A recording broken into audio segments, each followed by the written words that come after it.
चलिए, केंद्र राज्य संबंधों को, हाँ मुझसे बच्चों ने फर्स्ट पेपर के कमेंट में बोला कि मैम आप ज्यादा मोशन मत किया कीजिए, चला मत कीजिए, तो मैं एक जगह खड़े होके और थोड़ा दूर खड़े होके आपको पेपर समझाती हूँ ताकि आपको पेपर क्लियरली दिख सके। सबको पेपर दिख रहा है? चलिए, केंद्र राज्य संबंधों को विशेष रूप से किस प्रसंग में म्युनिसिपल संबंध कहा गया है? तो पहली बात, म्युनिसिपल संबंध के बारे में अगर थोड़ा सा आप बात करोगे ना, सीधे आपको एक शब्द समझ में आएगा, वित्तीय मामले। तो बस अब आपको पकड़ लेना है कि वित्तीय मामलों में राज्य पर केंद्र का नियंत्रण, प्रसंग में एकदम सही। योजना प्रक्रम में राज्य केंद्र के नियंत्रण के प्रसंग में। प्रशासनिक क्षेत्रों में आएगा, विधायन के क्षेत्र में नियंत्रण में, या प्रशासनिक क्षेत्र के राज्य केंद्र के नियंत्रण में। तो पहला ऑप्शन आपका सही है। अब आता है, भारत की संचित निधि से निधि निकालने के लिए किसका अनुमोदन अनिवार्य है? तो पहली बात हम बात कर लेते हैं भारत की संचित निधि, आर्टिकल 266, ठीक है। और जब भारत की संचित निधि की बात होती है तो उसमें आर्टिकल 114 के माध्यम से, विनियोग विधेयक के माध्यम से पैसा निकाला जाता है।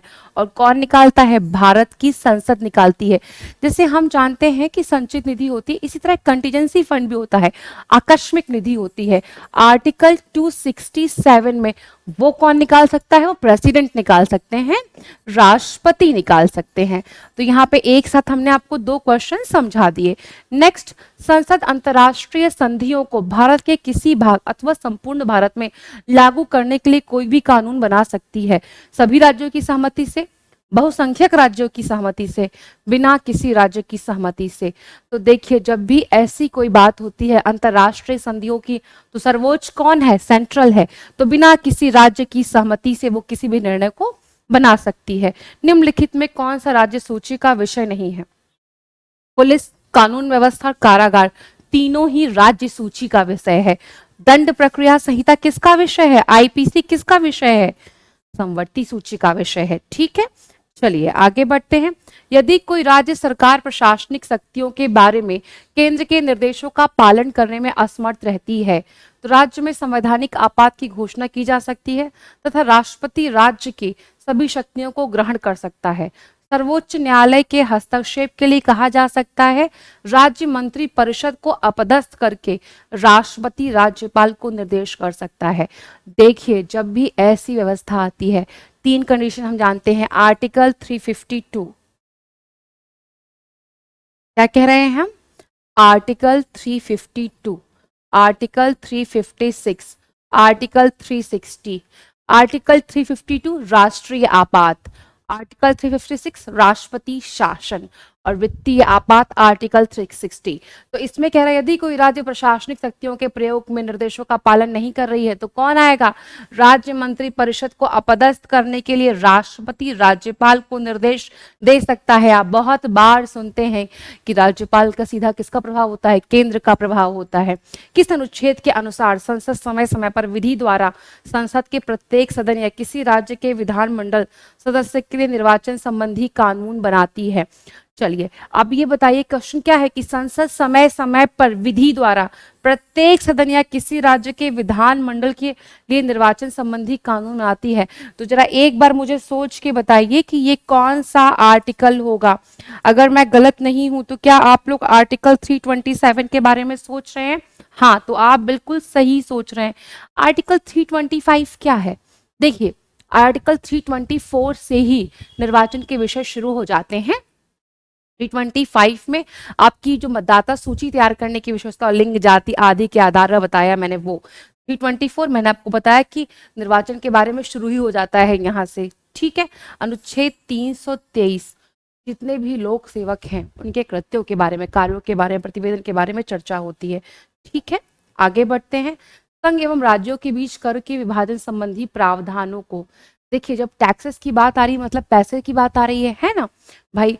अच्छा, ऐसा कौन सा कमीशन है जो इन सब चीजों को देखता है? आपने आर्टिकल 280 में फाइनेंस कमीशन के बारे में सुना है? सुना ही होगा सारे बच्चों ने। वो क्या करता है? वो रिसोर्सेस का, टैक्सेस का, सबका आवंटन करवाता है ना सेंट्रल और स्टेट के मध्य। तो वित्तीय आपात के समय निलंबित किए जाते हैं। बिल्कुल, जब पैसे की समस्या होगी तो वित्तीय आपात के समय भी किया जाता, समय ही किया जाएगा निलंबन ना। आर्टिकल 360 मैंने अभी आपको बता दिया है, ठीक है। और जब भी ऐसा होता है तो 2 महीने पहले सम्मुख संसद के पटल रखाई जाती है रिपोर्ट को कि भैया संसद के पास 2 महीने पहले ही रिपोर्ट बता दी जाती है। तो दूसरा क्वेश्चन उठता है कि इसे कब निकाला जा सकता है? इसे कभी भी हटाया जा सकता है, ठीक है, जैसे ही प्रक्रिया पूरी हो जाती है, जैसे ही आवश्यकताएं पूरी हो जाती हैं। आपसे कभी कभी प्रश्न पूछा जाता है क्या भारत में कभी भी वित्तीय आपात लगा है? तो ईश्वर की कृपा से कभी भी ऐसा नहीं हुआ कि वित्तीय आपात लगा हो। नेक्स्ट क्वेश्चन है आपका, भारतीय संविधान के अनुसार किस राज्य विधानमंडल में सम्मिलित किया गया है? किसे? जैसे कि हम लोग अपने यहाँ संसद की बात करते हैं तो संसद में क्या है? राष्ट्रपति, राज्यसभा, लोकसभा। तो बस राज्यपाल, विधानसभा और विधान परिषद, यही आपका क्या होगा? तो अब प्रश्न उठता है कि जिन राज्यों में विधान परिषद नहीं है, अरे जिन राज्यों में नहीं है तो कोई बात नहीं। अच्छा, कितने राज्यों में विधान परिषद है? चलिए मैं आपको फटाफट यहाँ एक रिकॉल कराती हूँ। 6 राज्यों में। कौन सा है? यूपी, महाराष्ट्र, बिहार। कहाँ? यूपी, महाराष्ट्र, बिहार, आंध्र, कर्नाटक, तेलंगाना। इन 6 राज्यों में क्या है आपका? विधानमंडल है, विधान परिषद है, ठीक है। निम्नलिखित में से कौन से अनुच्छेद के अंतर्गत उच्चतम न्यायालय और उच्च न्यायालय की याचिका जारी कर सकते हैं? तो चलिए एक एक आर्टिकल को समझते हैं। आर्टिकल 44 समान नागरिक संहिता। आर्टिकल 45 जो कहता है कि 0 से लेके 6 वर्ष तक के बच्चों को कौन देखेगा? उनके अभिभावक देखेंगे। क्या है ये? डीपीएसपी है, नीति निर्देशक तत्व है। आर्टिकल 123, आर्टिकल 213, आर्टिकल 123 कहता है कि राष्ट्रपति के पास अध्यादेश जारी करने की शक्ति है। इसी तरह 213 में क्या है कि राज्यपाल के पास भी अध्यादेश जारी करने की शक्ति है। अच्छा चलिए यहीं पे एक क्वेश्चन बता देते हैं आपको कि जितनी शक्ति संसद के पूरे एक्ट में पारित करने की होती है उतनी शक्ति अध्यादेश की होती है। और जब तक आपकी संसद वापस से, मतलब लोकसभा राज्यसभा वापस से मान लीजिए सत्र में आ जाती है, नहीं आ पाती है, आती है, सिर्फ 6 वीक तक, 6 हफ्ते तक फिर मान्य है, ठीक है। नेक्स्ट है आपका आर्टिकल 3226, यही आपका उत्तर है। अनुच्छेद 32 उच्च न्यायालय, उच्चतम न्यायालय आपका 226 के तहत। 153 में क्या है, थोड़ा सा इसको बता देते हैं। संघ की कार्यकारी शक्ति किसमें निहित है? राष्ट्रपति में निहित है। तो राज्य की सारी शक्तियां किसमें निहित है? कार्यकारी राज्यपाल में निहित है। एक एक आर्टिकल हम आपको इसलिए समझा रहे हैं कि आपका देखिए 1 2 3 4 टोटल 8 आर्टिकल हमने आपको एक क्वेश्चन में समझा दिए, ठीक है। निम्नलिखित में से किसके द्वारा राज्य मंत्री परिषद से मंत्रियों की नियुक्ति किसके द्वारा की जाती है? ये क्वेश्चन तो आप पे छोड़ रही हूँ, जरा बताइए कि इसका उत्तर क्या होगा। ये आसान प्रश्न है और ये आपको आना चाहिए कि जैसे हम पढ़ते हैं ना कि सेंट्रल में नियुक्ति कौन करता है? राष्ट्रपति करता है। किसकी सलाह में? प्रधानमंत्री की सलाह। तो यहाँ राज्यपाल, ठीक है। किसी राज्य में मंत्री परिषद में मुख्यमंत्री सहित मंत्रियों की कुल संख्या कितनी हो सकती है? पढ़ते हैं, उस राज्य की विधानसभा के सदस्यों की कुल संख्या का 15% से अधिक नहीं हो सकता। यही सही है। संख्या में कितना अधिक नहीं हो सकता? 12 से अधिक नहीं हो सकता। ये मुझे बताइए, क्या आप लोग जानते हैं ये कौन सा आर्टिकल है? क्या 164 का ए है? ठीक है, चलिए नेक्स्ट क्वेश्चन। राज्य संचित निधि का संचालन किसके द्वारा किया जाएगा? अभी मैंने आपको बताया कि सेंट्रल में संचालन कौन कर रहा है? राष्ट्रपति कर रहा है। तो यहां पर संसद निधि नहीं भाई, मैंने आपको बताया कि 2 तरह के फंड हैं, एक है आपका संचित निधि और एक है आकस्मिक। संचित निधि में हम लोगों ने क्या पढ़ा कि कौन कर रहा है? संसद कर रहा है। आकस्मिक निधि मैंने आपको समझा दिया कि भाई जो है राज्यपाल, सॉरी माय मिस्टेक, राष्ट्रपति निकाल सकते हैं। तो राज्य की संचित निधि का संचालन किसके द्वारा होगा? ये आप बताइए ना, मैं तो आपको पहले ही बता चुकी हूँ, संसद द्वारा होगा, तो यहाँ पे राज्यपाल द्वारा होगा, ठीक है। नेक्स्ट क्वेश्चन है आपका, विधानसभा के सदस्य किस प्रकार मंत्री परिषद के सदस्यों पर नियंत्रण रखते हैं? संसद में प्रश्न तथा पूरक प्रश्न पूछ के किसी पे दबाव कैसे बनाते हैं? प्रश्न पूछ के या कॉम्प्लीमेंट्री क्वेश्चंस करते हैं, ठीक है। सदन में स्थगन प्रस्ताव लाकर। स्थगन प्रस्ताव क्या है? स्थगन प्रस्ताव ऐसा कोई विषय जिसको अविलंब मतलब कि बिल्कुल रोका ना जा सके और उस पर चर्चा की जाए कि भाई इस पे बात करो, प्रेशर बनाते हैं इस बात के लिए। नेक्स्ट, निंदा प्रस्ताव या सार्वजनिक विषयों के संबंध में प्रस्ताव। अब जैसे किसी मंत्री ने कोई कार्य कृत्य गड़बड़ कर दिया तो उसके विषय में बोलकर, तो इसी तरह से दबाव बनाया जाएगा ना। तो इसमें क्या है, सदन में प्रश्न तथा पूरक प्रश्न पूछकर, स्थगन प्रस्ताव लाकर, निंदा प्रस्ताव तथा सार्वजनिक विषयों के संबंध में प्रस्ताव लाकर मंत्रिपरिषद को नियंत्रित करते हैं। तो 1, 2, 3 तीनों ही आपके प्रश्न सही होंगे। ठीक है। विधानसभा अध्यक्ष को किस प्रकार पद से हटाया जा सकता है? बहुत सरल प्रश्न है। विधानसभा के सदस्यों को साधारण बहुमत से पारित करके हटाया जा सकता है। ठीक है। आपको मैंने बताया था इसी में ऊपर पहले क्वेश्चंस में कि लोकसभा के अध्यक्ष को शपथ कौन दिलाता है? मैंने आपको बताया था कि लोकसभा अध्यक्ष के पद की शपथ होती ही नहीं है। वो किस रूप में शपथ लेता है? लोकसभा के मेंबर के रूप में शपथ लेता है। ठीक है। चलिए, राज्य संघ राज्य क्षेत्रों का प्रशासन विधानमंडल के विश्रांति काल में अध्यादेश जारी करता है। अभी मैंने आपको बताया कि 123 के तहत कौन जारी करता है अध्यादेश? राष्ट्रपति महोदय जारी करते हैं। ठीक है। इसका जस्ट अपोजिट 213 याद करने का अच्छा है, कौन जारी करता है? राज्यपाल महोदय जारी करते हैं।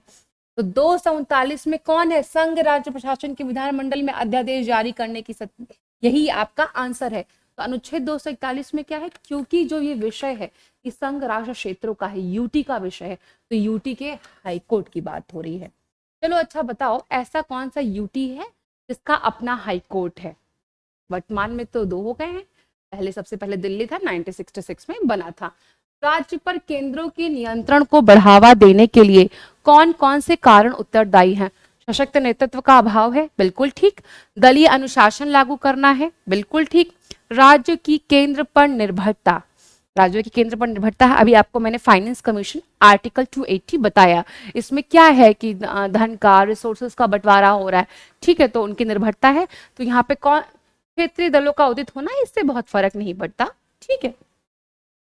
तो यहाँ पे ये आपका हुआ 1, 2, 3, यहाँ पे इसका आंसर है।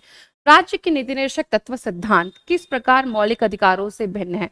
पूर्वोक्त केंद्र सरकार के लिए है, उपरोक्त राज्यों के लिए नहीं, सब कुछ पूरे भारत में लागू है। पूर्वोक्त संविधान का अंश है जबकि उपरोक्त नहीं। भाई नीति निर्देशक तो मौलिक अधिकार दोनों ही संविधान का अंग है। 12 से 35 हम मौलिक अधिकारों को पढ़ते हैं, 36 से 51 नीति निर्देशक तत्वों को पढ़ते हैं। राज्य के नीति निर्देशक तत्व प्रवर्तनीय नहीं है जबकि मूल अधिकार हैं, बिल्कुल सही। कैसे? जैसे हम बात करते हैं कि जो राज्य के निषेध तत्व क्या है, ये जनता की भलाई के लिए है ना, वेलफेयर स्टेट की कामना की जा रही है। मौलिक अधिकार उनके अधिकारों की सुरक्षा के लिए है, तो ये कानूनी मामला है मौलिक अधिकारों का।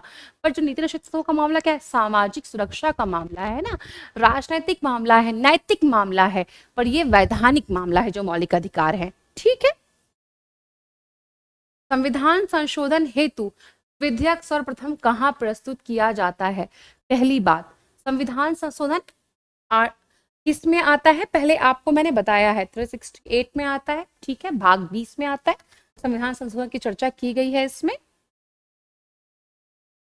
368 आपका जो पार्ट है वो 20 है। ठीक है। और जब भी संविधान संशोधन होगा तो उसको बुलाता कौन है? राष्ट्रपति महोदय बुलाते हैं। और अध्यक्षता कौन करता है? लोकसभा अध्यक्ष करते हैं। ठीक है। तो राज्य संसद के किसी भी सदन में, चाहे लोकसभा हो चाहे राज्यसभा हो, कहीं भी लाया जा सकता है। पहले के क्वेश्चन में मैंने आपको बताया है कि भारत में 3 बार ऐसा हुआ है जब संविधान संशोधन विधेयक पारित किया गया है। पहला 1961 में दहेज, दूसरा बैंकिंग और तीसरा पोटा के लिए चर्चा की गई है। ठीक है। नेक्स्ट आपका आता है क्वेश्चन कि संविधान अधिकांश अनुच्छेदों को संशोधन करने के लिए कौन सी प्रक्रिया अपनाई जाती है? साधारण बहुमत पर अक्सर चर्चा होती जब तक विषय बहुत बड़ा नहीं होता है। तो आपका पहला ही आंसर सही हो गया। इस संविधान संशोधन द्वारा यह व्यवस्था की गई कि राष्ट्रपति या उपराष्ट्रपति के चुनाव को इस आधार पर चुनौती नहीं दी जा सकती कि निर्वाचन मंडल अपूर्ण है। 9वां संविधान संशोधन किससे संबंधित है? 1974 के भूमि समझौते से संबंधित है। तो ये तो खत्म हो गया, ये तो मामला ही नहीं रहा आपका। दूसरा दूसरा ही ऐसा आपका संविधान संशोधन है जिसमें कहा गया है कि राष्ट्रपति उपराष्ट्रपति के चुनाव को इस पर नहीं आप कैंसिल कर सकते हैं कि उसका चुनाव मंडल है अपूर्ण है। ऐसा मिस्टर खरे थे, उन्होंने बोला था, बट ऐसा नहीं होता है। ठीक है, कोरम पूरा हो चाहे ना हो, आपके पूरे मेंबर हो चाहे ना हो, राष्ट्रपति का चुनाव जो हो गया वही फाइनल रिजल्ट है। नेक्स्ट है आपका 12वां संविधान संशोधन। जितने भी आपने यूटीज के बारे में सुना है उनका निर्माण इसी क्षेत्र में हुआ है। ठीक है, जैसे अगर हम आपको बताएं कि 12वें संविधान संशोधन की जो चर्चा की जा रही है उसमें गोवा दमन दीव का निर्माण हुआ। किसका निर्माण हुआ? गोवा दमन दीव, भाई राज्य बनाए जा रहे थे ना। और 14th में पौंडीचेरी, वर्तमान में उसे क्या कहते हैं? पुदुचेरी। निम्नलिखित में से कौन से भारतीय संविधान का संशोधन पंचायती राज व्यवस्था का संवैधानिक दर्जा? मोस्ट इंपॉर्टेंट क्वेश्चन है ये, हमेशा इससे प्रश्न होता है। तो पहले देखते हैं 71। 71वें संविधान संशोधन में 3 भाषाएं जोड़ी गई। मैंने इसके लिए फॉर्मूला बनाया था नमक। जब मैं पढ़ती थी तो मैं थोड़ा सा फॉर्मूला बेस्ड पढ़ाई करती थी, पढ़ते पढ़ते खुद ही बना लेती थी। तो नमक, नेपाली, मणिपुरी, कोंकणी, 3 भाषाएं। तो ये भाषाओं से रिलेटेड हो गया। 72वां संविधान संशोधन किससे संबंधित है? जरा आप मुझे बताइए।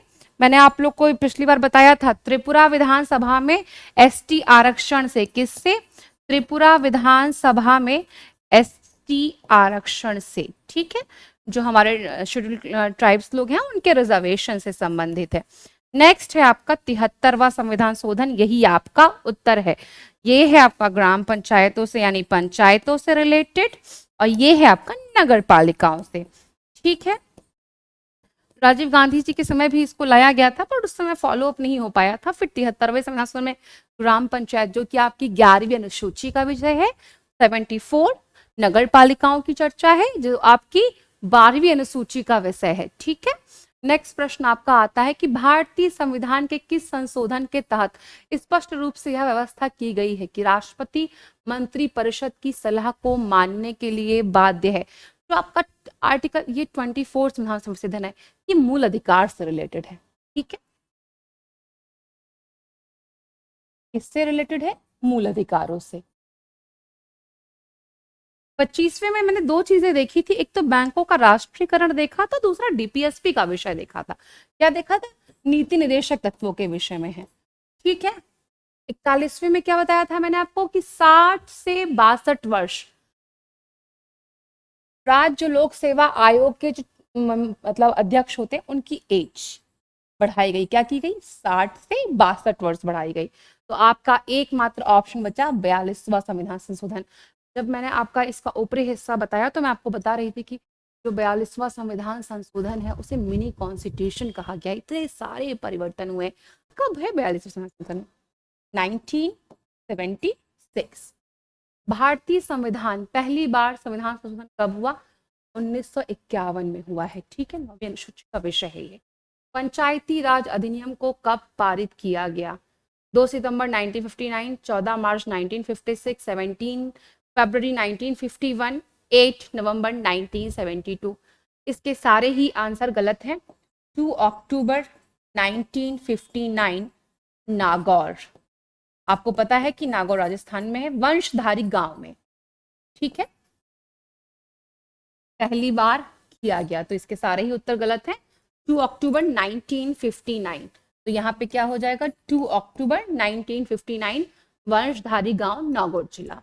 नेक्स्ट है आपका कि 73वें संविधान संशोधन के बाद विकेंद्रीकरण किया गया। ग्राम पंचायतों की व्यवस्था ही इसलिए की गई कि डिसेंट्रलाइजेशन किया जा सके ना, निचले तबके तक सारी चीजों को पहुंचाया जा सके। तो निर्णय लेने की शक्तियां ठीक है, पूर्ण व्यवस्था का आधार ठीक है, न्यायिक शक्तियां, देखिए न्यायिक शक्तियां हमारे यहाँ जिला और सत्र न्यायालय,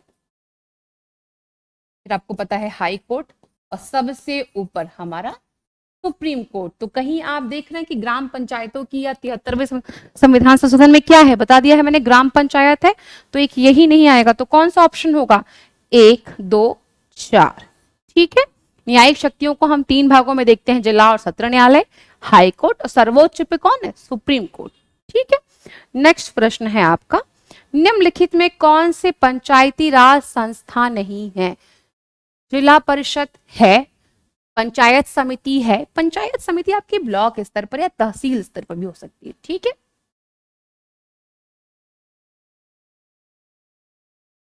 ग्राम पंचायत तो आपका विलेज रूरल एरिया में है ही है, कोई दिक्कत नहीं है। तो क्या बचा, नगर परिषद। मैं बार बार आपको बता रही हूं कि नगर पालिका सबसे ऊपर क्या है, नगर निगम है, नगर परिषद है, नगर पालिका है। या आपकी किस में आ रही है, 74 अमेंडमेंट में आ रही है, 74वें संविधान संशोधन में आ रही है। पंचायती राज का विषय नहीं है, नगर पालिका का विषय है, ठीक है। तो इसमें आपका क्या आंसर सही है कि नहीं है। कौन नहीं है, तो नगर परिषद नहीं है। संविधान के किस अनुच्छेद में वर्णित है कि निर्वाचन संबंधी मामलों में न्यायालय का हस्तक्षेप वर्जित होगा। पंचायत का पूरा अपना डिस्क्रिप्शन है कि गठन किस में हो रहा है, इनकम किस में है, निर्वाचन किस में है, पूरा हम लोग पढ़ते हैं। आर्टिकल 243 का ए से लेके या जेड तक पूरा, उसमें इवन जेड ए तक दिया हुआ है नगर पालिका के थ्रू, ठीक है। तो पहला ही ऑप्शन सही है 243 का अड़ा, इसे इंग्लिश में बोलेंगे के, ठीक है। क्योंकि मैंने आपको बता दिया कि आर्टिकल 243 में ही इसकी शुरुआत होती है ग्राम पंचायतों की। आर्टिकल 312 क्या है, 312 क्या है, अखिल भारतीय सेवाओं का सृजन। कौन सी 3 अखिल भारतीय सेवाएं हैं, आईएएस, आईपीएस, आईएफएस, ठीक है। अनुच्छेद 324, अभी मैंने आपको बताया ईसी इलेक्शन कमीशन के बारे में। और अनुच्छेद 354 वित्तीय आपातों में जो आपके रिसोर्सेज हैं केंद्र और संघ का, उनका डिवीजन दिखाया गया है, ठीक। अब देखिए पूरा पंचायत के गठन के बारे में है, तो एक एक क्रम से मिलाते हैं। पंचायत का गठन आर्टिकल 243 का बी, ठीक है। आपका आता है अब वित्त आयोग। जैसे कि वित्त आयोग क्या है, पैसे का मामला है, तो आई फॉर इनकम आपको हमेशा याद रहेगा, ठीक है। अब आता है स्थानों का आरक्षण, रिजर्वेशन से आप डी रिजर्वेशन याद कर लीजिए, डी रिजर्वेशन से याद रहेगा आपको डी। निर्वाचन है आपका के, यहां मैंने आपको पहले ही बता दिया था। तो हमने देखा कि ए का 3, बी का 1, सी का 4 और डी का 2। तो कोई मिल रहा है इसमें, ए का 3, बी का 1, सी का 4 और डी का 2। ये आपका सही आंसर है। चलिए आगे बढ़ते हैं। ब्लॉक स्तर पर पंचायत समिति है। पहले ही आपको क्वेश्चन में मैंने बताया कि प्रशासनिक प्राधिकरण जैसे काम करती है, तो बस आपको परामर्श निकाय और परामर्शीय समिति इन सबको एकदम सीधे इग्नोर करते हुए किस पे टिक करना है, प्रशासनिक प्राधिकरण पे, पर्यवेक्षी प्राधिकरण पे नहीं। ब्लॉक स्तर पे कैसी है, प्रशासनिक प्राधिकरण है, ठीक है। चलिए आगे बढ़ते हैं इसी क्रम में। स्थानीय स्वशासन में कौन सा गुण नहीं होता। ग्राम पंचायत को स्थानीय शासन के रूप में लाया गया, सर्वप्रथम रिपन महोदय लाए थे 1882 में। कब आई थी, 1882 में रिपन महोदय लाए थे। आपको पता है रिपन कौन है, अरे भाई पूरे इतिहास में इतने सारे गवर्नर जनरल है, उसी में से एक है। सबसे पहले देखते हैं, मैंने आपको पहले कई बार बताया कि डिसेंट्रलाइजेशन, विकेंद्रीकरण के लिए इसको लाया गया है कि नीचे की जनता तक सब चीजें पहुंचे। यह एक पूर्ण स्वतंत्र सत्ता होती है, एकदम गलत। यही आपका सही आंसर है। आगे भी चेक करते हैं क्योंकि आपके सारे ऑप्शंस काम के हैं। इस शासन का आधार या सिद्धांत है कि स्थानीय समस्याओं को स्थानीय जनता ही अच्छी तरह समझती है। बिल्कुल सही बात है। जैसे हम लोग शहर के बच्चे हैं, अगर गांव पहुंचे तो जब तक हम वहां रहते नहीं हैं तो वहां की व्यवस्थाओं की आवश्यकताओं को हम कैसे जान सकते हैं, ठीक है। तो उसका गुण है स्थानीय शासन अपने क्षेत्र विशेष के लोगों के लिए, लाभ के लिए करता है। बिल्कुल सही बात है। उपरोक्त सभी तो हो नहीं होगा क्योंकि पूर्ण स्वतंत्र सत्ता नहीं है, डिस्क्रिमिनेशन काम करती है। पंचायती राज व्यवस्था के अंतर्गत भारत एक दृष्टांत है। स्थानीय स्वशासन का ऊपर के प्रश्न से ही आपको उत्तर मिल गया। एक पंचायत समिति किस स्तर पर एक पंचायती राज संरचना का संचालन करती है। अब मैंने इतना कुछ बताया है, अब आप मुझे इस प्रश्न का उत्तर दीजिए कि इसका उत्तर क्या होगा। अभी मैंने आपको बताया है ब्लॉक स्तर पे, ठीक है। नेक्स्ट, निम्नलिखित में से किससे समुदाय विकास कार्यक्रम के रूप में स्थापित किया गया था। जो आपका पहला समुदाय विकास कार्यक्रम आया था 1952 में आया था। इसका सीधा आंसर है राष्ट्रीय विस्तार सेवा, जो कि 1953 में आया और इसे कार्यक्रम के रूप में स्थापित किया गया था इसके पहले, ठीक है। भारतीय स्थानीय शासन के पिता कौन है। तो बस मैंने आपको पहले ही बता दिया है, लॉर्ड रिपन है, 1882 में आया था। देखिए मैं आपको पहले से ही डिस्क्रिप्शन देती जा रही हूँ कि आपको उत्तर पहले से ही मिल जाए। स्वतंत्र और निष्पक्ष निकाय सुनिश्चित करने के लिए पंचायतों के निर्वाचन का संचालन करने के लिए निम्नलिखित में किसमें शक्ति निहित होती है? भारत का मुख्य चुनाव आयुक्त, बिल्कुल गलत। राज्य का मुख्यमंत्री, बिल्कुल गलत। राज्य का निर्वाचन आयोग, चलिए यहाँ पे थोड़ा सा बात करते हैं। लोकसभा, राज्यसभा, विधान परिषद, विधानसभा, इवन राष्ट्रपति, इन सब का चुनाव कौन देखता है? भारत का मुख्य चुनाव आयुक्त देखते हैं, या भारत का मुख्य निर्वाचन आयोग देखता है एक्चुअली, ठीक है, भारत का जो निर्वाचन आयोग है। पर राज्य का नगर पालिका और ग्राम पंचायतों का चुनाव कौन देखता है? राज्य निर्वाचन आयोग देखता है। स्थानीय संसद में दो ही बंटवारा है, सेंट्रल और स्टेट। तो स्टेट किसको देखता है? स्टेट देखता है ग्राम पंचायत के इलेक्शन को, नगर पालिका के इलेक्शन को, ठीक है।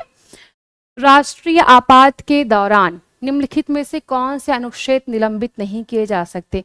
अनुच्छेद 14 कहता है समानता, 15 कहता है लिंग जाति के आधार पर विभेद नहीं किया। सॉरी, मौसम का असर मुझ पर भी है, मैं भी सर्द गर्म से हूँ, ठीक है। बिल्कुल गलत। अनुच्छेद 19 और 20, 19 में क्या, फ्रीडम और स्पीच बिल्कुल बैन कर दी जाती है कि आप जरूरत से ज्यादा ना बोलने पाए।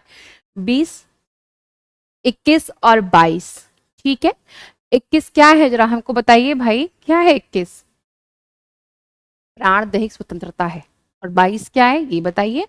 तो चलिए 20 और 21 हम बहुत बार पढ़ते हैं कि अनुच्छेद 20 क्या है? अपराधों से दोष सिद्धि। और 21 प्राण एवं दैहिक स्वतंत्रता का विषय है, जिसे निलंबित नहीं किया सकता। भैया आप कुछ भी किया तो आपको छोड़ थोड़ी नहीं दिया जाएगा, मिलेगा ही आपको। भारत के नियंत्रक महालेखा परीक्षक द्वारा निम्नलिखित में कौन सा कृत्य संपन्न करते हैं? लेखा परीक्षक का काम ही क्या है? ऑडिट करना, अकाउंट्स की जांच करना। तो सीधे आपके पास ऑप्शन है लेखा परीक्षण। अकाउंट्स की जांच करना काम ही है आपका। बजट को प्रस्तुत करना, बजट को क्रियान्वित करना संसद का काम है, इनका काम थोड़ी ना। फाइनेंस कमीशन देखे, संसद देखे, इनका काम ये नहीं है।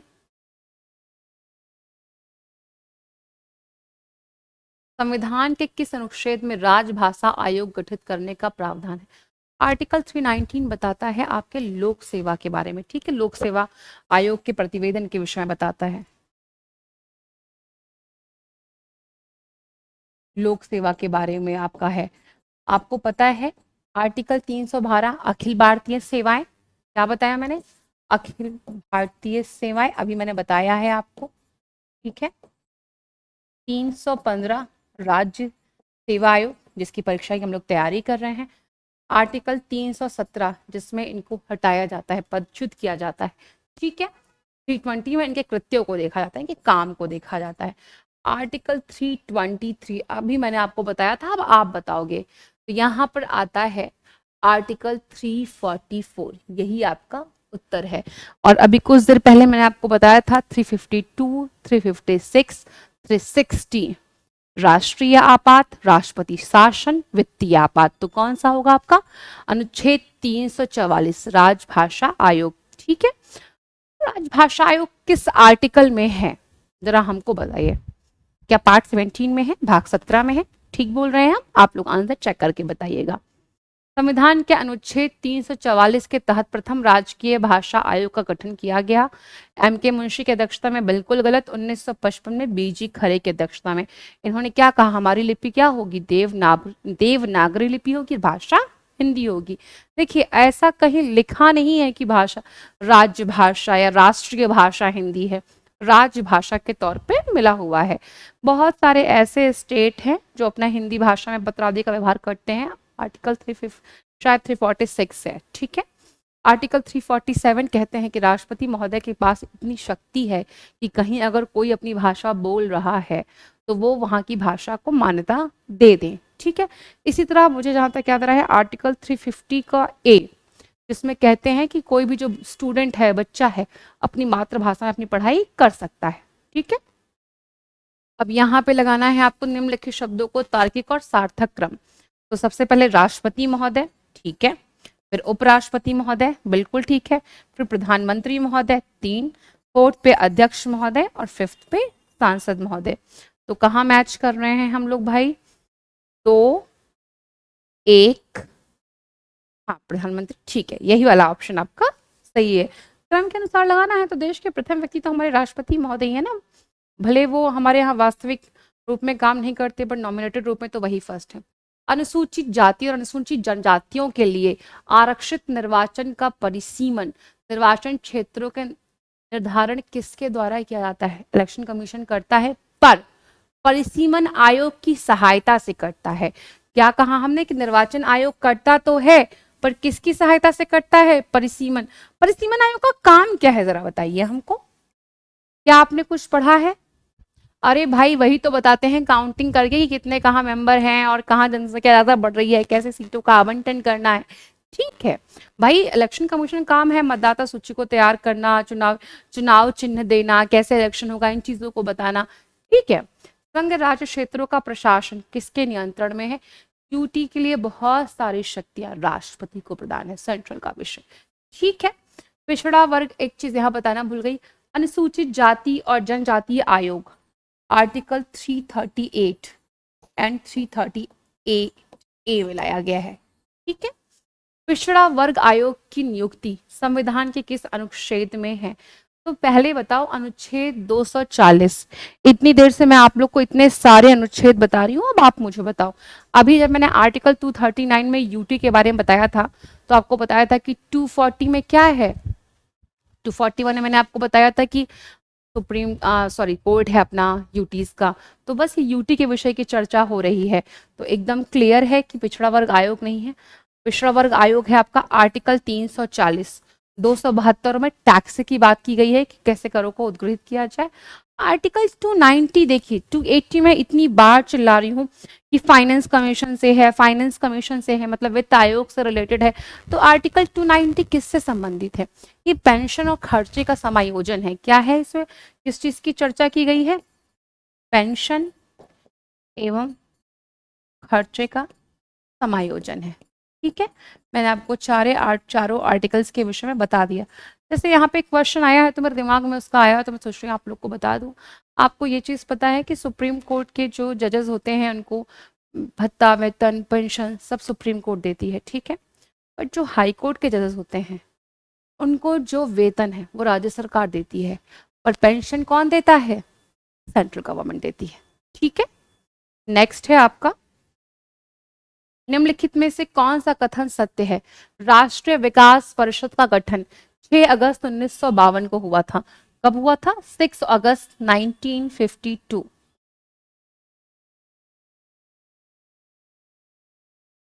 वर्ष में कम से कम 3 बार राष्ट्रीय विकास परिषद की बैठक होती है? नहीं, 2 बार होती है। ये भी गलत, ये भी गलत। किसकी 3 बार होती है? राज्य विकास परिषद की होती है। ठीक है, इसकी राष्ट्रीय की नहीं है। प्रत्येक 5 वर्षों में वित्त आयोग का गठन किया जाता है, बिल्कुल सही। पुंछी आयोग ने राष्ट्रीय परिषद को संबोधित कर दिया। पुंछी आयोग बेटा सेंटर और स्टेट के रिलेशन के विषय में है। ठीक है, उन्होंने इसके विषय में बात की है 2007 में। पुंछी आयोग ने किसके विषय में चर्चा की है? सेंटर स्टेट की, 2007 में आया था।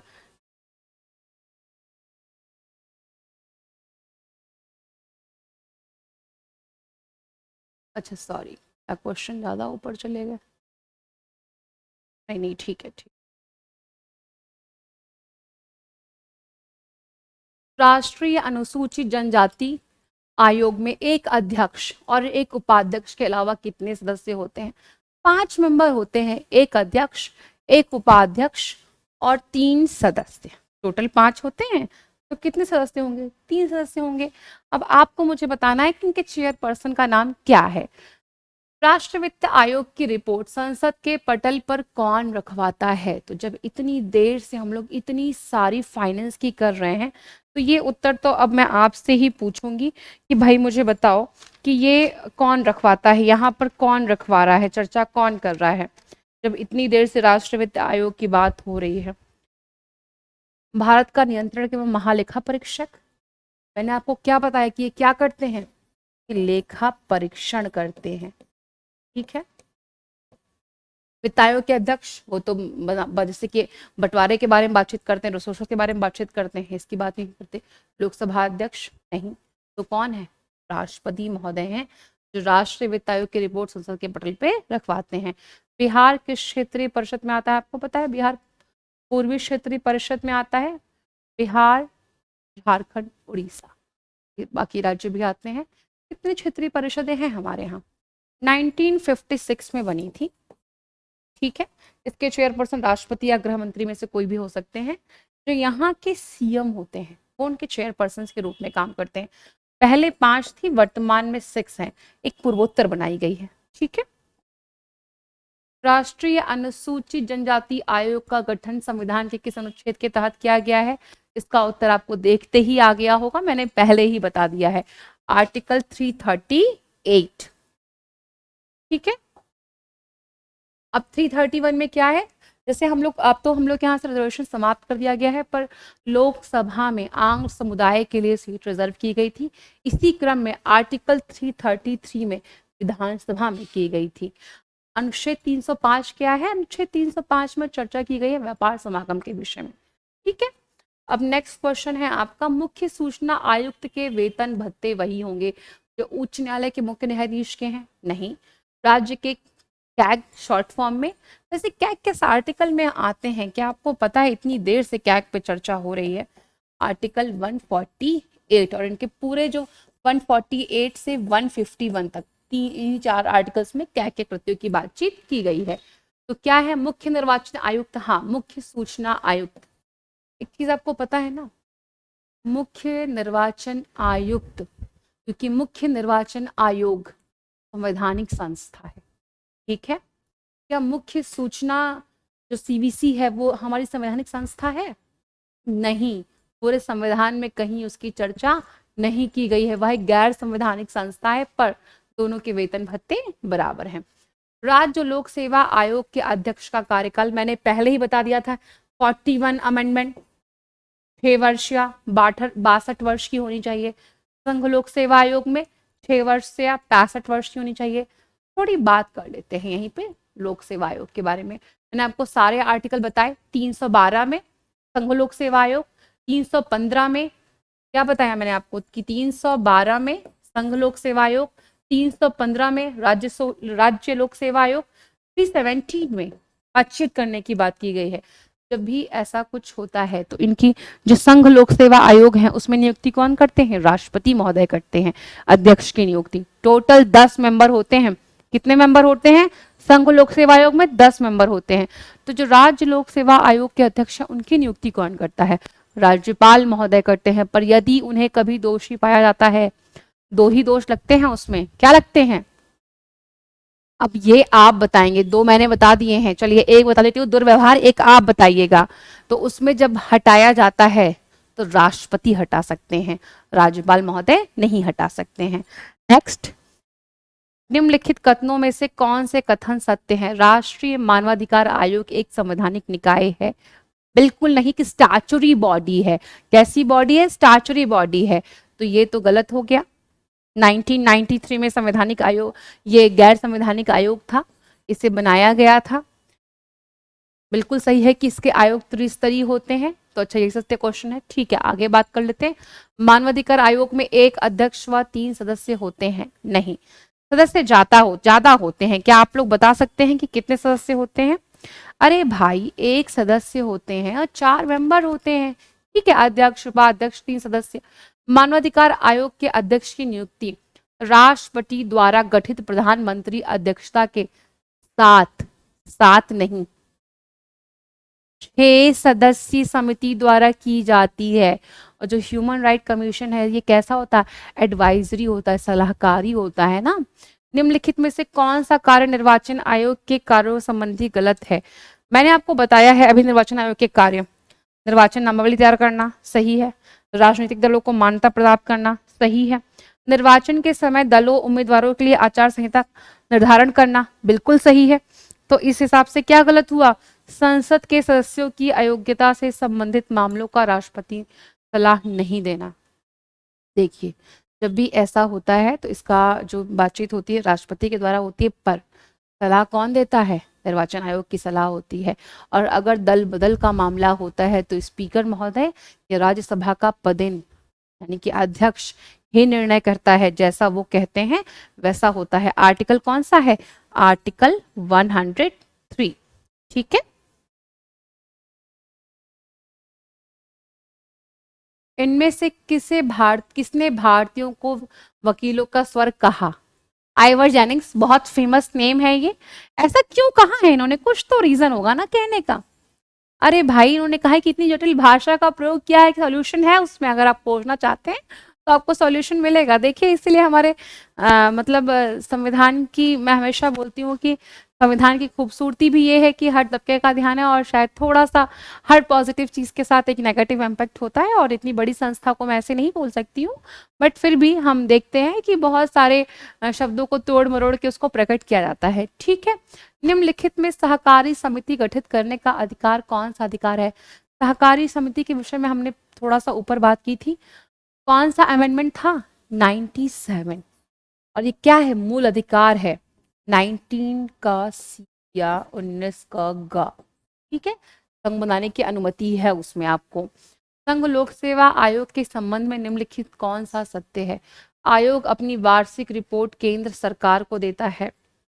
गलत, राष्ट्रपति को देता है। ठीक है, आयोग अपनी सेवा आयोग के कार्मिक मंत्रालय के अधीन करता है। ठीक है, संघ लोक सेवा आयोग का गठन पहली बार 1926 में हुआ था, 1919 के एक्ट के अनुसार। ठीक है, और ली कमीशन इसका नाम था। इनके ही उसमें हुआ था, ली कमीशन के संस्था पे पहली बार। आपको याद होगा, पहले FPSC, federal public service commission चलता था इसका नाम। फिर 1950 में इनका नाम क्या पड़ा? UPSC, union public service commission. ठीक है, तो क्लियर है आप लोगों को? आगे बढ़ते हैं। निम्नलिखित में से किस अधिकारी को पदच्युत प्रक्रिया में संसद की कोई भूमिका नहीं है? उच्च न्यायालय के न्यायाधीश और सर्वोच्च न्यायालय के न्यायाधीश। बिल्कुल है, उच्च न्यायालय के न्यायाधीश को, सर्वोच्च न्यायालय के न्यायाधीश को, इवन मुख्य चुनाव आयुक्त को, इन सभी को, नियंत्रक महालेखा परीक्षक को, मतलब कैग को भी, ईसी को भी, यानी जो इलेक्शन चेयरपर्सन कमीशन है उनको, जस्टिस को भी, सब में संसद इन्वॉल्व है। चाहे वह राज्यसभा में आए और चाहे वह लोकसभा में आए, किसी भी जगह आए, दोनों जगह से पास होता है। तो क्या कौन है? अभी मैंने आपको बताया कि लोक सेवा आयोग के जो अध्यक्ष है उनको कौन हटाता है? उनको सिर्फ राष्ट्रपति महोदय पदच्युत कर सकते हैं। तो केवल 3।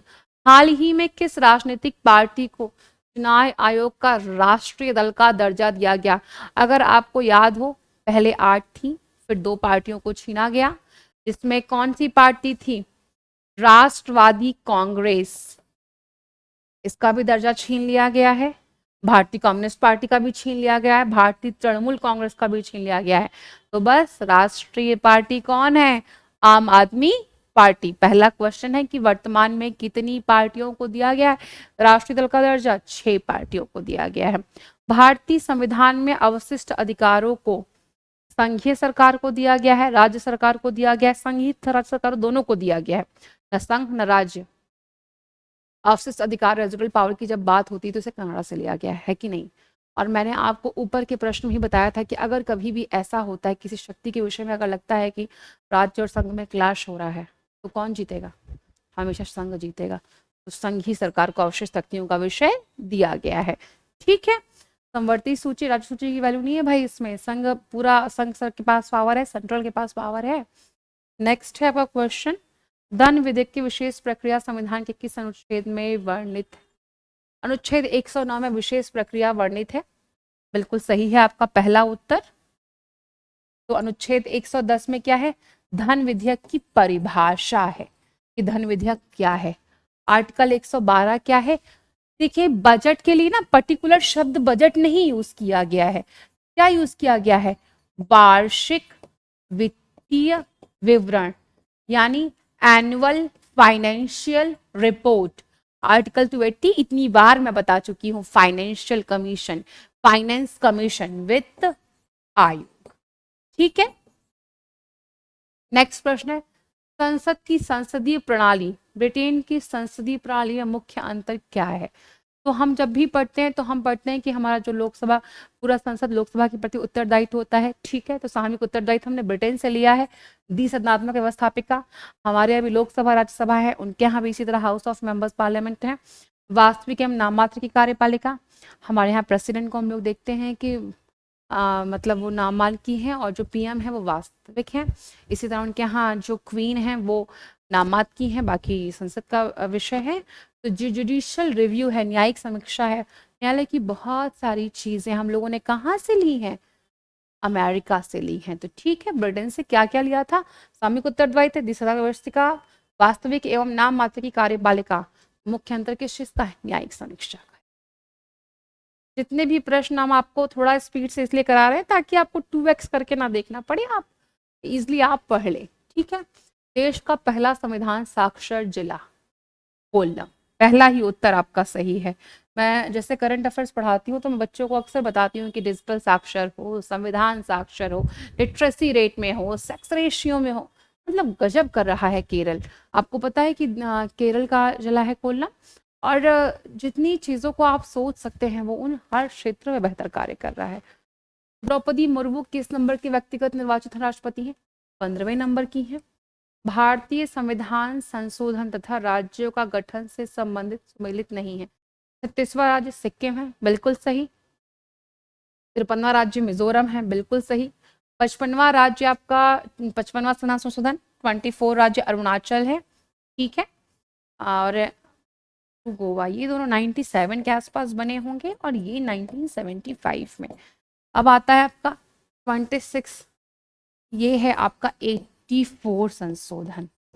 आपको पता है एक साथ 3 राज्य बने थे, कौन से 3 राज्य थे, यूपी से अलग होके उत्तराखंड, एमपी से अलग होके झारखंड, यूपी से अलग होके क्या बना, उत्तराखंड, और एमपी से अलग होके छत्तीसगढ़, और बिहार से अलग होके झारखंड। ठीक है, अब ये जम्मू कश्मीर मत समझ लीजिएगा कि मैम जम्मू कश्मीर लिख दी। ठीक है, तो डेट क्या है, 1/9/15, यूके, फीजी और झारखंड। अब ये आपको मैंने बता ही दिया है, यूपी से अलग हुआ है, ये एमपी से अलग हुआ है और ये बिहार से अलग हुआ है। ठीक है, अब आते हैं नेक्स्ट प्रश्न पे। निम्नलिखित में से कौन सी एक संसदीय समिति नहीं है, तो आपका पहला ही उत्तर अनुदान जो समिति है वो नहीं है, अनुदान मांग समिति। ठीक है, पर बाकी को देख लेते हैं। लोक लेखा समिति, इसे प्राक्कलन समिति की बहन भी कहते हैं, जिसमें मेंबर्स होते हैं 15 लोकसभा के मेंबर होते हैं और 7 राज्यसभा के मेंबर होते हैं, मतलब टोटल 22। ठीक है, सार्वजनिक उपक्रम समिति 1967 में कृष्ण मेनन ने इनका स्वरूप दिया था। ठीक है, और इसमें भी यही रेशियो है 15+7। अब बात आती है प्राक्कलन समिति, टोटल मेंबर होते हैं 30, जो कि लोकसभा के मेंबर होते हैं। तो आपको पता चल गया कि कौन सी समिति, मैंने पूरा डिस्क्रिप्टिव फॉर्म में बता दिया। और पूछा था नहीं है तो अनुदान मांग समिति नहीं है। संविधान संशोधन के बारे में सुमलित 101वां जीएसटी बिल्कुल सही है, 103वां ईडब्ल्यूएस बिल्कुल सही है, 10% आरक्षण दिया गया है। ईडब्ल्यूएस का फुल फॉर्म क्या है, चलिए बताइएगा। 104वां कि मैंने आपको बताया एंग्लो इंडियन का आरक्षण समाप्त कर दिया गया है, कहाँ था, आर्टिकल 331 में लोकसभा और आर्टिकल 333 में विधानसभा। ठीक है, तो अब आपके पास पूछा है सुमेलित नहीं है, तो आपका 100वां संविधान संशोधन ST SC सेवकों को पदोन्नति के लिए नहीं है। तो 100वें संविधान संशोधन में क्या था, क्या आपको याद है, भारत बांग्लादेश भूमि का जो बंटवारा हुआ था, जो चेंज किए गए थे। ठीक है, तो भारत बांग्लादेश भूमि के हस्तांतरण की जो चर्चा की गई थी, तो ये आपका अलग है। हाल ही में भारत के मुख्य न्यायाधीश के रूप में पदभार ग्रहण किया है DY चंद्रचूड़, एक इंपॉर्टेंट न्यूज, और कि 50वें नंबर के हैं, 50 पोजीशन पे हैं। इनके पहले कौन थे, ललित सर थे। ठीक है, वो 49 नंबर के थे। निम्नलिखित में से कौन सा सुमेलित है, 22वें विधि आयोग के अध्यक्ष ऋतुराज सर, बिल्कुल सही है, ऋतुराज अवस्थी सर है इस वक्त। भारत के मुख्य चुनाव आयुक्त राजीव कुमार, बिल्कुल सही है। नियंत्रण एवं महालेखक परीक्षा गिरीश चंद्र मुर्मू, अभी मैंने कल ही बच्चों को लिखाया था, ये भी लिखाया था कि ये एक्सटर्नल अफेयर्स लेबर के अकाउंटेंट के रूप में भी काम कर रहे हैं, बाह्य लेखा परीक्षण के रूप में भी काम कर रहे हैं। तो इसका मतलब क्या है कि उपयुक्त में सभी। ठीक है, अब नेक्स्ट, किसी क्षेत्र को अनुसूचित क्षेत्र घोषित करने का अधिकार कुछ देर पहले मैंने आपको बताया है राष्ट्रपति। आर्टिकल 347 में यही बताया था कि अगर कोई ऐसा है, मतलब ऐसा स्थान है जहां पर बहुत सारे लोग एक भाषा बोल रहे हैं, तो राष्ट्रपति चाहे तो उस भाषा को मान्यता दे सकते हैं। क्षेत्रीय परिषद का पदेन अध्यक्ष होते हैं। चलिए देखते हैं क्षेत्रीय परिषद के बारे में। मैंने अभी जब आपको बताया था बिहार वाला कि पूर्व में है, तो वही बताया था कि 1956 में बनी थी। इसके चेयरपर्सन गृह मंत्री या फिर केंद्रीय गृह मंत्री या फिर राष्ट्रपति होते हैं, और राज्य का मुख्यमंत्री उस क्षेत्रीय परिषद की बैठक की अध्यक्षता करता है। ठीक है। राष्ट्रीय महिला आयोग के बारे में, राष्ट्रीय महिला आयोग का मुख्यालय नई दिल्ली में है। बिल्कुल सही। असत्य क्वेश्चन पूछना है आपसे इनको कि कौन सा क्वेश्चन गलत है। आयोग महिलाओं को शीघ्र न्याय प्राप्ति के लिए पारिवारिक महिला अदालत का प्रति करता है। बिल्कुल ठीक है। आयोग के अध्यक्ष सदस्य की नियुक्ति लोकसभा अध्यक्ष करते हैं। बिल्कुल गलत, यही आपका गलत है। जो आपका आयोग महिलाओं से संबंधित वर्तमान कानूनों की समीक्षा करती है। बिल्कुल सही। जैसे हमने ह्यूमन राइट्स कमीशन के बारे में पढ़ा, राष्ट्रीय महिला आयोग भी स्टैट्यूटरी बॉडी है, एक तरीके से महिलाओं के हितों की सुरक्षा के लिए इसे बनाया गया है। यहाँ जो इसकी जो नियुक्ति है वो कौन करेगा, जरा मुझे बताओ। अभी मैंने आपको कुछ देर पहले थोड़ा सा समझाया था कि कैसे होता है। तो राष्ट्रपति महोदय करेंगे, ज्यादातर चीजों में उन्हीं का हस्तक्षेप है, सेंट्रल को रिप्रेजेंट कर रहे हैं। ठीक है। या केंद्र द्वारा किया जाएगा, दोनों ही आपके ऑप्शन सही हो सकते हैं। प्रेसिडेंट भी हो सकते हैं सही अगर ऑप्शन में है, और अगर केंद्र सरकार लिखा है, सेंट्रल गवर्नमेंट भी लिखा है, तो गलत नहीं होगा, आप दोनों को ही टिक कर सकते हैं। भारत के सर्वप्रथम नियंत्रक महालेखा परीक्षक का पद किस अधिनियम द्वारा सृजित किया गया। मैंने इतनी बार आपको बोला है कि क्या कि 148 में लगातार हम चर्चा कर रहे हैं कि हमारे कैग महोदय का पद है, लगातार हम चर्चा कर रहे हैं। तो जरा हमको अब आप बताइए कि किस कमीशन के तहत आया है। कुछ क्वेश्चंस तो हम आपके लिए भी छोड़ेंगे ना भाई, कुछ तो बताएंगे ना आपको। अच्छा चलो एक बात बताओ, हमने आपको बताया कि ली कमीशन के तहत लोक सेवा आयोग की संकल्पना 1996 में हुई। तो बस 1900 अधिनियम के जो चार्जशीट आई थी, एक्ट आया था, उसमें एक ही चीज और थी, कैग के विषय में बातचीत की गई थी। ठीक है। अब आता है कि निम्नलिखित में से कौन कौन सुमेलित नहीं है। संचालन समिति डॉक्टर राजेंद्र प्रसाद सुमेलित है। प्रारूप समिति डॉक्टर भीमराव अंबेडकर सुमेलित है। संघ शक्ति समिति पंडित जवाहरलाल नेहरू सुमेलित है। तो झंडा समिति कौन है? राजेंद्र प्रसाद है। कौन है? राजेंद्र प्रसाद। सरदार पटेल की कौन सी समितियां थी? अल्पसंख्यकों से रिलेटेड थी। ठीक है, अल्पसंख्यकों से जो उनके लिए बनाई गई थी वो थी। संविधान दिवस कब मनाया जाता है? जब मैंने आपको पढ़ाया था तो 26 नवंबर 1949 को संविधान को अधिकृत किया गया था। कब? 26 नवंबर 1949। ठीक है। अब यहाँ पर कहा जा रहा है कि सुमेलित कीजिए।